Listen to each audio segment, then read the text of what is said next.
Hey!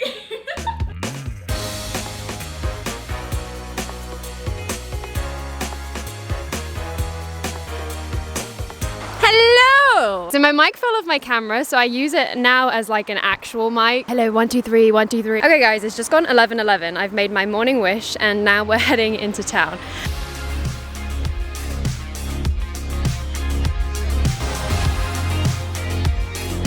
Done. Done. Done.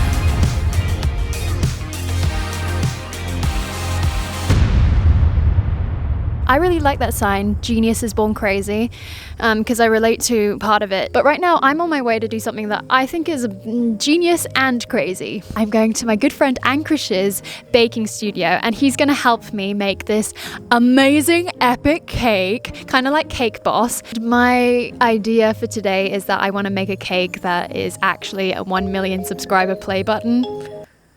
Yeah, it doesn't make sense because I have 135,000 subscribers, but it makes so much sense. It makes sense because I was always told to manifest my dreams and get up and make things happen. So I'm making it happen in cake form. On my way, I got a subliminal message to achieve the goal. So thank you for the reminder, Target.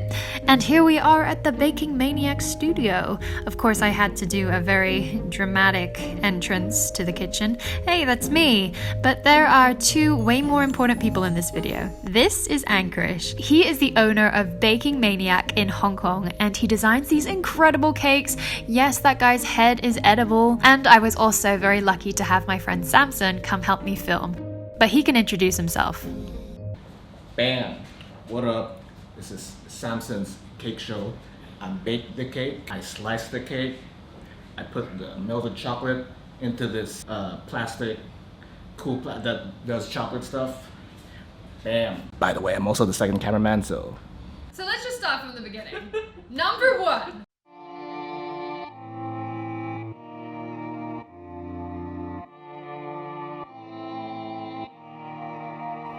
I was guided step by step to make the most gourmet 1 million subscriber play button in probably the history of the world. What could be more satisfying than that? I'm satisfied. That's hot.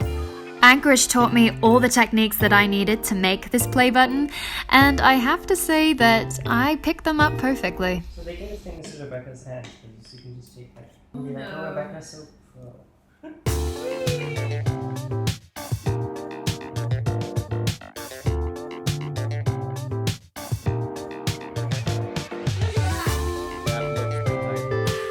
This looks pretty convincing. I would say Awesome. that I'm a 1 million subscriber holder, right? I mean, you deserve it. Thanks, Samson. How would you name this cake? I'll name it Name Chocolate it. Bed. Chocolate bit, Chocolate Bed. bed, Chocolate man. Chocolate Bed. chocolate bed. Yeah, Yeah, it's a pretty cool bed. If it's that flat, I don't think it's a very comfy bed. it's a tasty bed. I would call it choco block. Makes sense. I just came up with that on top of my head. Can you just say yes? Wow. Yes, wow.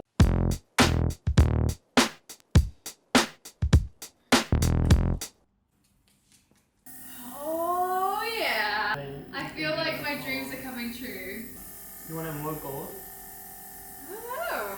When I was 12, I would just love to bake brownies from Betty Crocker. And then I just love to eat desserts all the time. So I was like, it's just easier rather than going out to the shop and then getting a cake and coming back. I want to make it myself. I just kept baking, and then my family was like, this is a lot of dessert to eat every single day. So I emailed all the hotels in Hong Kong asking if I could intern for free. And all of them said no. So then I was like, I'll just make a blog. Not wanting to sell them, just for my own reference. And then someone found it and said, can I order a cake? And I'm like, sure. By the time I was like 15, it just really blew up. And then every day was orders, and I was like, I really enjoy this. Like, I love eating cake and making cake, so it just was meant to be. I think it's so important that like everyone knows that it started from like just a genuine Just love.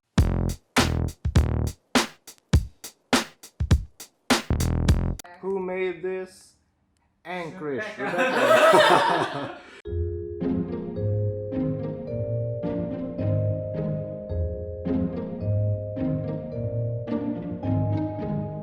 Here's my first slice, or 2 slices, my first bite of my 1 million subscriber play button cake.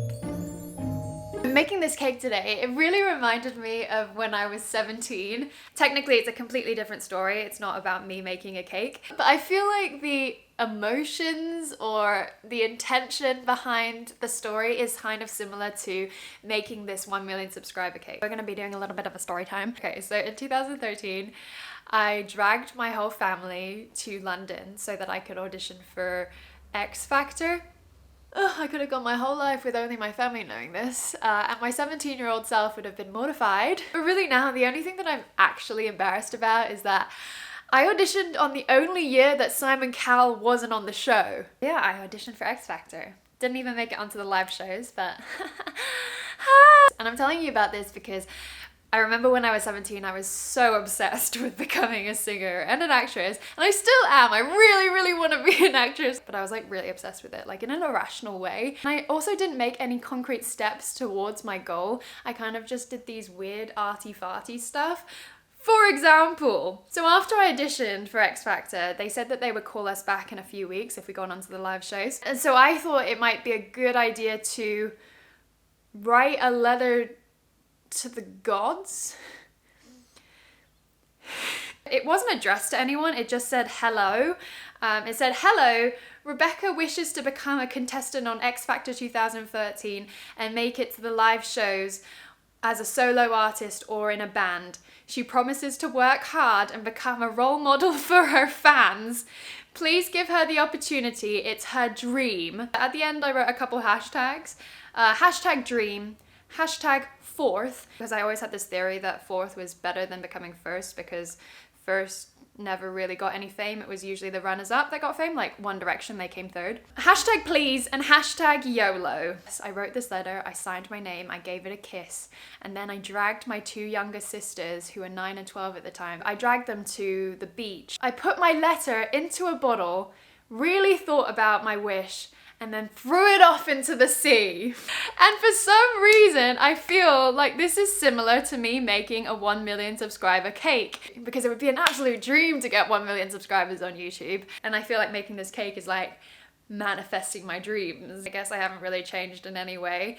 But this time, I am actually making steps towards my goal. I'm really putting the work into it. I guess the moral of the story for me, I think, is it's great to have passion. It's great to be positive and make these extravagant gestures, but I have to keep making sure that I put the work into it. I keep putting my heart, sweat, and tears into it. I think I'm gonna just give myself a little message for the future. Hey, Rebecca, in the future, I hope you're doing well. I hope Tyler's doing well and Bear is still as cute as can be. I hope that we're really, really proud of what we're doing, you know? Like, I'm proud of what I'm doing right now, but I want to be like really proud.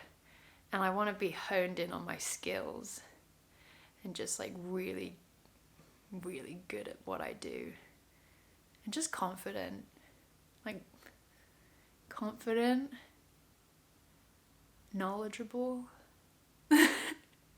And of course you're still going to be figuring it out, unless you've got it all together. That, I mean, I'm fine with that too, but you're figuring it out. But let's hope that in 5 years you're really confident in what you're doing.